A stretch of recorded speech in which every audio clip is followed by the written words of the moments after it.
In this video we're going to discuss how to fade the ball with your driver. That's how to turn the ball from left to right. Now the overextended version of that is obviously a slice which turns a long way from left to right. And if you are a general fader or a cutter or a slicer of the ball, first thing as we'd say is always tee the ball up if possible on the right hand side of the tee to give you the most angle. Use most of the fairway and use as much room as you possibly can.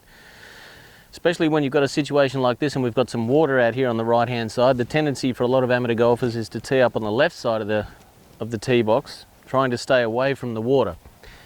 You're actually better off being closer to the water to keep yourself further away from it. So there's a tip if you're a cutter or a slicer. Now, if you are generally a drawer of the ball or your ball flight's pretty straight and you do want to shape something from left to right, well then we have to work on two things. We need to work on the path of your club face, or your club head, and we need to work on what the face is doing as well.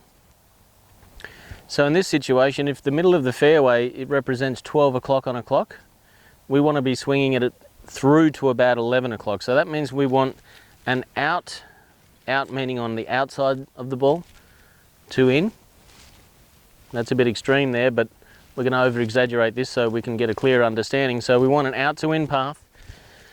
And we want your club face to be sort of at the moment of contact aiming at the middle of the fairway. So what that will do is it'll put a left starting, that'll get the ball starting left, it'll put a tilt on the ball which will make it then cut back to the right.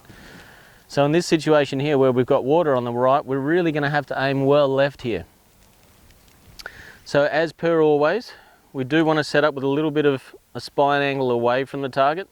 We want the ball up off your left foot still. We are going to aim that little bit extra left, and we're still going to open up this left foot here to give us a bit of room to get through the shot well. Now there are all sorts of ways you can go about doing this. The easiest one I find is to adjust your grip. So your grip has the biggest effect on what your club face does down here at the bottom of your swing. So if we've got a strong grip, which means we're going to see a lot of our logo on our glove, or we're going to see a lot of knuckles on our left hand for a right-handed golfer, that's going to produce hook.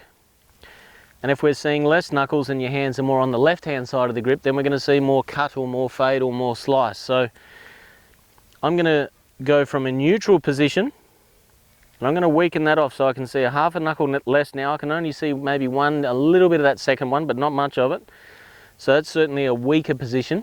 It's got nothing to do with tension, that's more to do with grip position, which has, like we said, an immediate effect on club face at impact. Now we're going to aim a little bit left, and we're going to try and feel as if we're swinging through to about 11 o'clock here. So let's give this a whirl.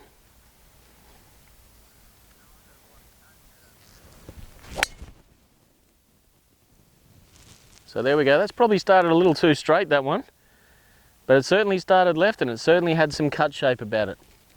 So that's how we fade a ball. Weaken off your grip, aim a little more left, feel like you're swinging through to 11 o'clock if 12 o'clock's the middle of the fairway. We hope that helps you with consistency of hitting fades off the tee when you need them. Some holes are shaped from left to right and the architect is asking you to hit a fade, so therefore it's a good shot to have in the bag. And we certainly hope that helps your confidence in doing so. So tee it up on the right hand side, aim left, swing towards 11 o'clock, and still, as always, hit it like you mean it.